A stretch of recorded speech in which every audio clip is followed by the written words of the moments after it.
Hi everyone. My name is Sergei, and I work as a head of product at Talkable. And today I'm going to be sharing some insights and learnings that we've got as a result of launching the marketing application on the Shopify App Store.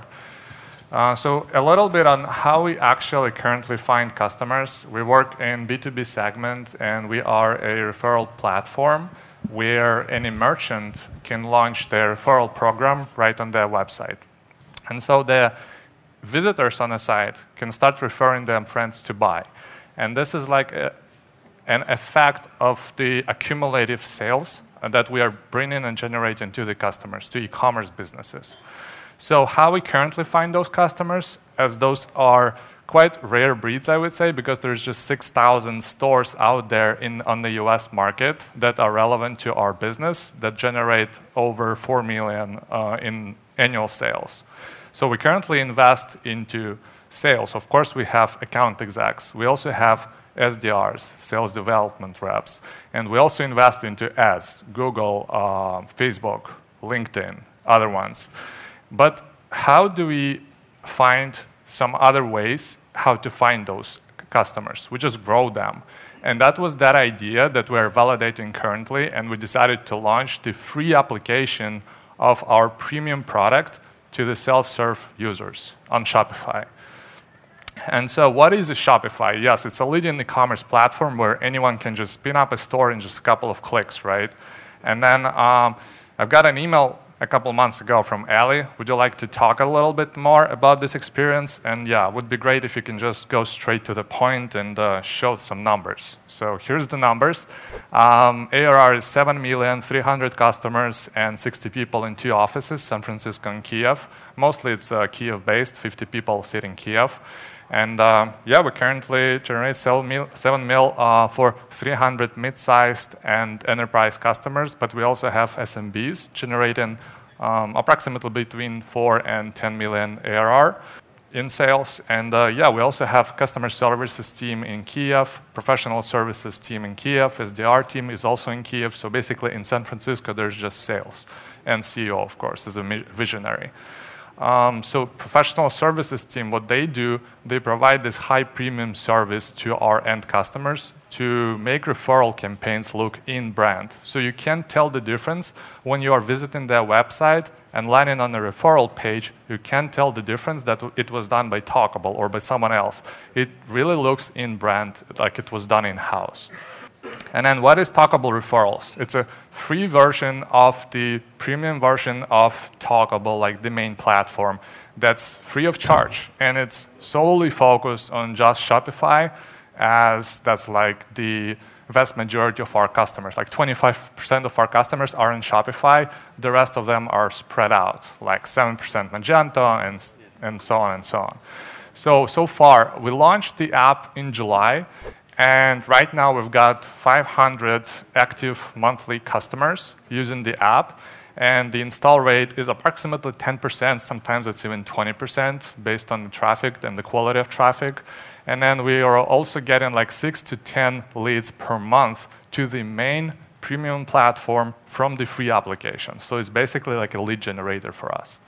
And then due to that effect, we generated 50K in referral sales to all customers within the first 2 months since launch. It's a lot more higher right now, but the number always changing because we just recently launched. And yeah, so let's see what's really important when you decide to launch the application on Shopify and what are the learning curve that we had. So first of all, yes, quick start, but it's not that quick start where you can see a video. It's the quick start guide that guides you through the main core features of your product, click by click, where a user is actually learning how to use that product, not watching a video. A video is not working, at least for us. You should make it a real product demo. But that product demo should not require any manual setup at all. So our application is 0 configuration. It does not require you to upload coupons. It's got 0 manual setup at all. Everything is automated, and that's a killer feature, and this is what we can currently see from reviews. Customers really value full automation. Based on these results of our quick start guide, we've got 33% of people skipping it entirely. So you shouldn't expect like all 100% of people do what you want them to do. And then, we've got these coupons automated. As a result, we have such a high score of people adopting it. The next one is getting that aha moment that that AppSumo was talking about in a previous talk. And that was really amazing learning curve for us. You should be trying to help your users get that first value ASAP. The aha moment in our case is the referral. And the referral is like a connection between the one who invites and that friend who buys, who made the referred purchase, right? And so we attribute that by either a coupon code, cookies, email, and some other user identity. Thankfully, we are focused solely on US, so we're not dealing with GDPR that frequently, but yeah. So 2/3 of people pass the onboarding flow, and every second user stays with Talkable. So that's our current statistics. Only 1/3 of people gets to the first aha moment, and it's our job to help them increase that factor, increase the SPAD and the amount of people who reach that moment, getting the first value from your product.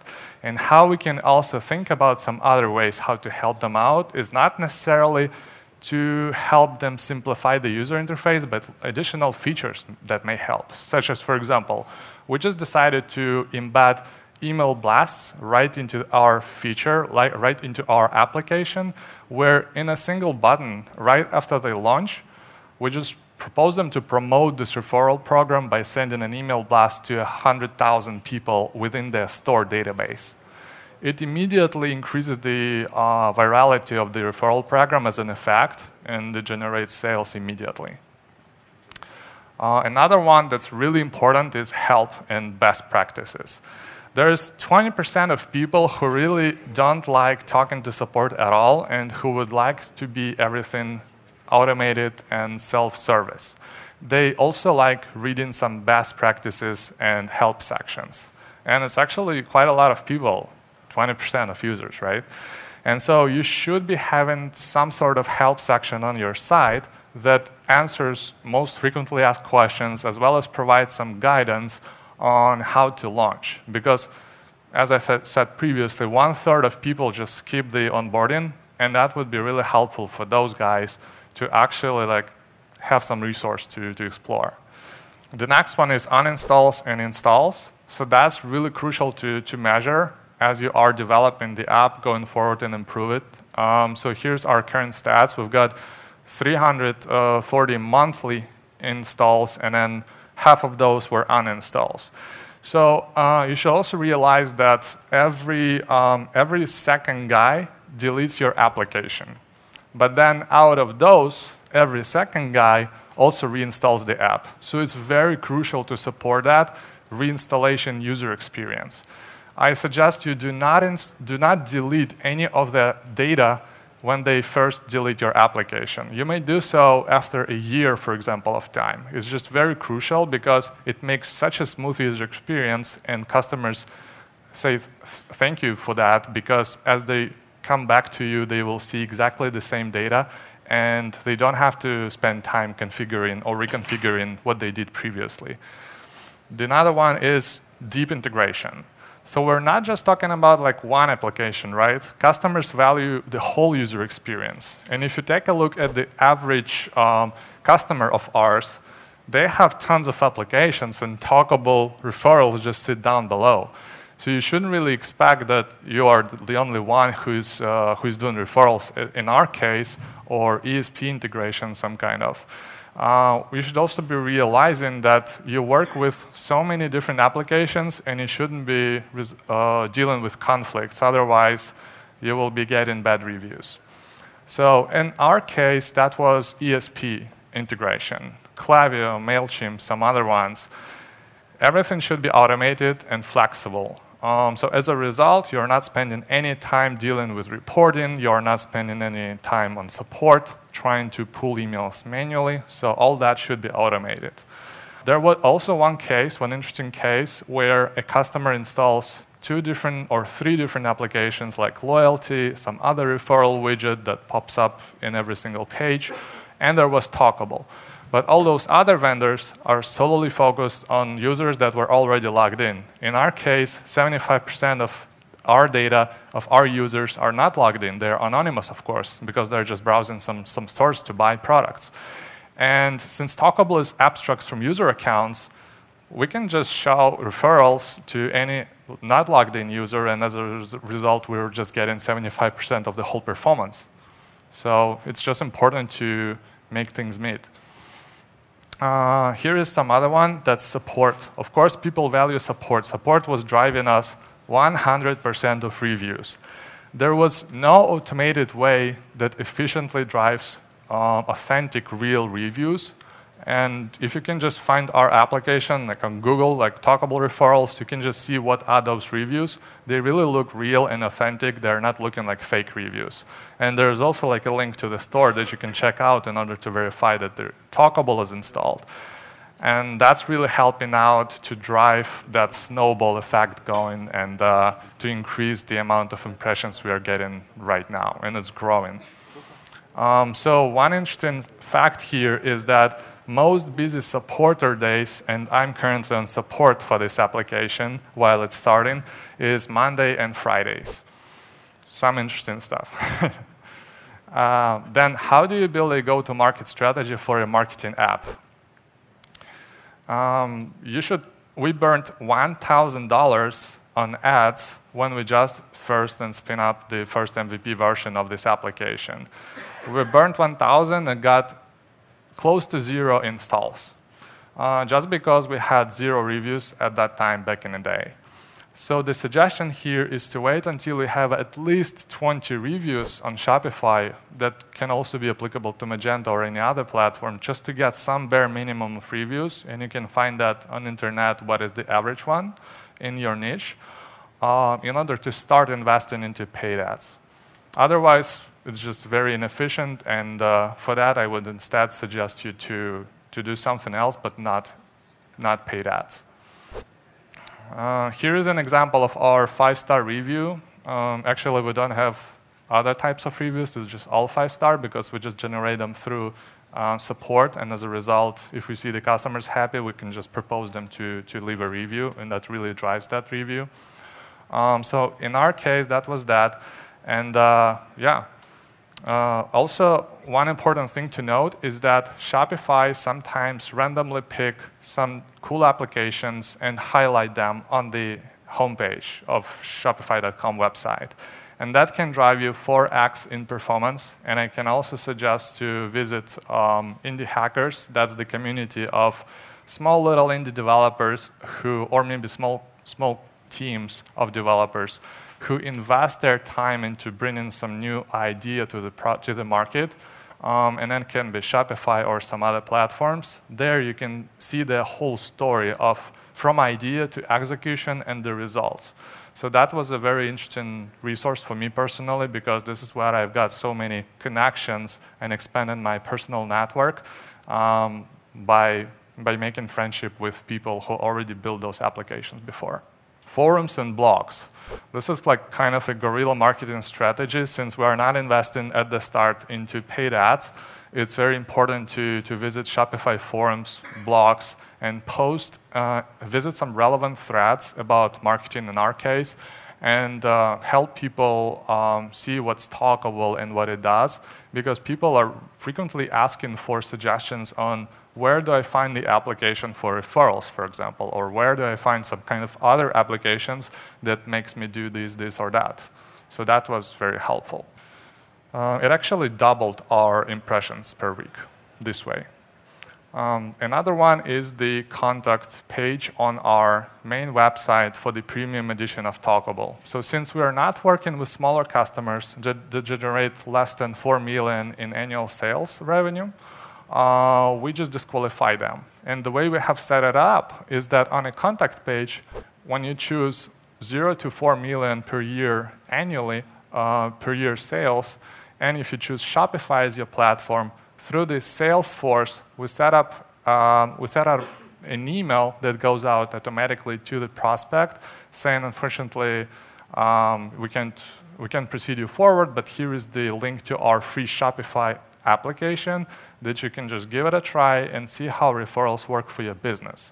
This way, we can currently see approximately like 10 to 20 customers that are very close to the 4 million ARR mark, and we'll be reaching out to them proactively in a year from now, for example. And this is a cool strategy how we can actually drive traffic down market to then drive them up market when they grow. Globalization. All applications on Shopify are like mostly focused on English as a language, but as we are seeing, it's not the case. Here is the example of a Chile customer who came inbound, and then they posted so many support tickets. How do I translate this part of UI? How do I can translate the button, for example? And on a screenshot, you can see the placeholders are still in English, right? And that was the prior version of our application until we introduced that feature where you can just upload all 100% localized copy as a CSV file. And it was just such an easy implementation on our end that you can may just use it as a suggestion to also invest some of your developers' time into making it possible. Just as a simple, like keep a CSV file where you can provide the translations for every part of the language, including validations.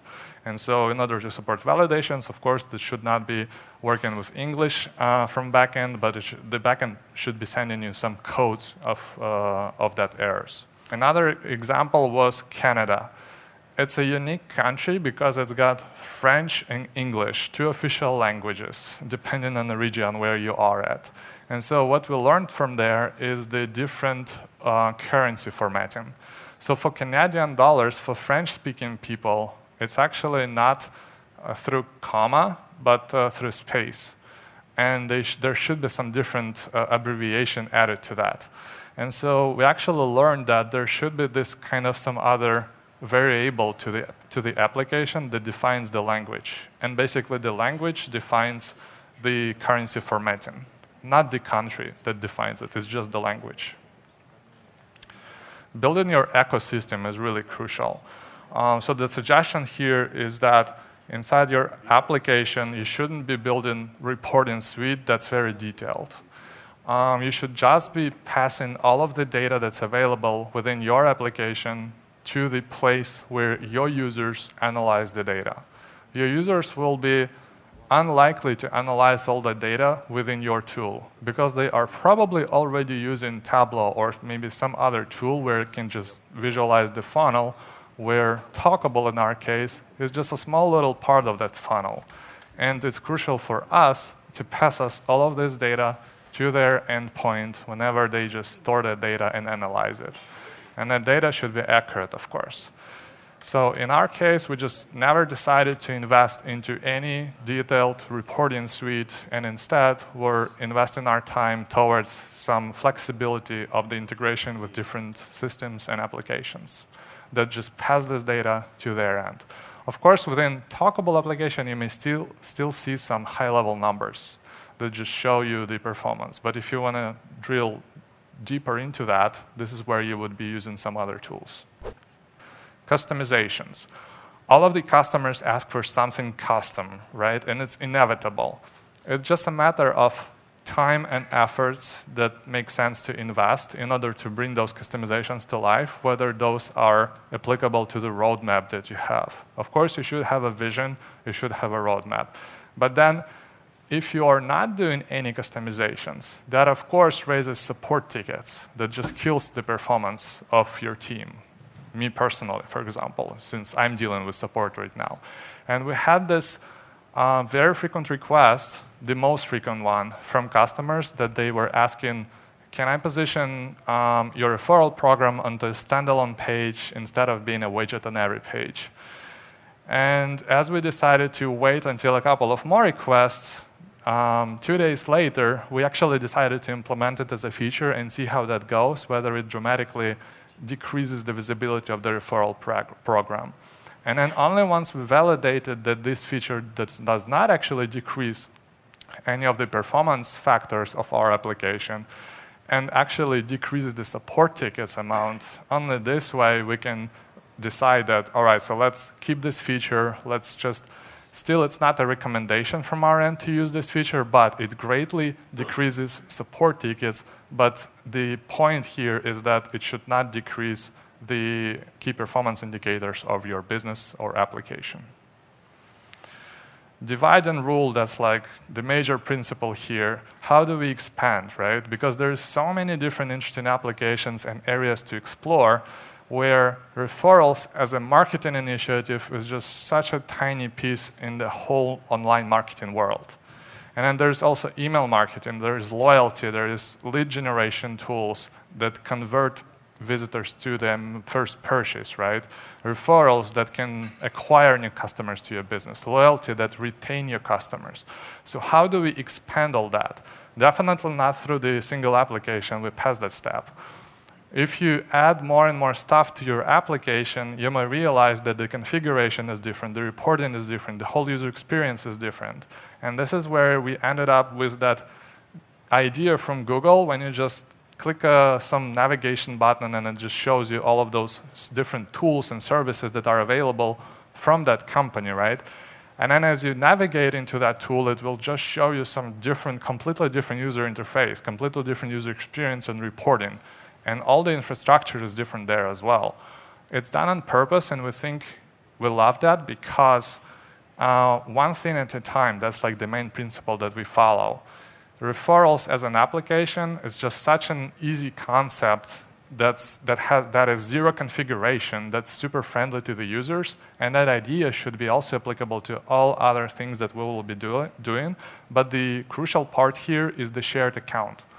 While you are still building new applications, and those are different applications that can be shared in terms of this navigational component, right? You should still have a shared user account so they don't have to sign up multiple times. And this way you can actually analyze the data within your main analytics tool as a business, how many people are actually using multiple apps of yours. Because the expansion is inevitable, right? Build, learn, and that's like a never-ending cycle. It took us 3 months to build the first version of the Talkable referrals application. It was previously called Talkable Lite, and we decided to rename that just to bring some more visibility inside Shopify search. Whenever people were looking for referral, this is where they can see now Talkable referrals in the auto-completion box. And yeah, it's just crucial to cut the corners everywhere as possible because we dedicated just 2 guys on our team out of 20 people on a product team to create that application and publish it on the App Store. We finished the implementation in April, but the first version of it was only accepted by Shopify in July.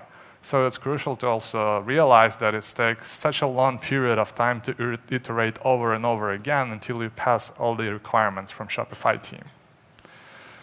Product usage is like a key to make them pay, right? Because if users are not using your product, they don't see any value and reason to pay for your product. So you should be making it this way that people are seeing the value from your product, spending a lot of time in this product.